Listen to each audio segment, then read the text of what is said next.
بسم الله الرحمن الرحيم.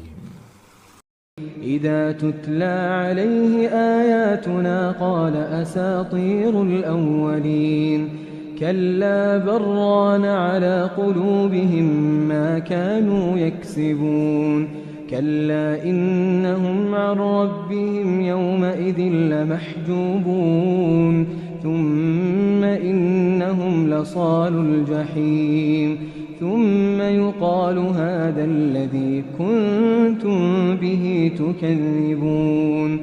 كلا إن كتاب الأبرار لفي عليين. وما أدراك ما عليون. كتاب مرقوم يشهده المقربون. إن الأبرار لفي نعيم.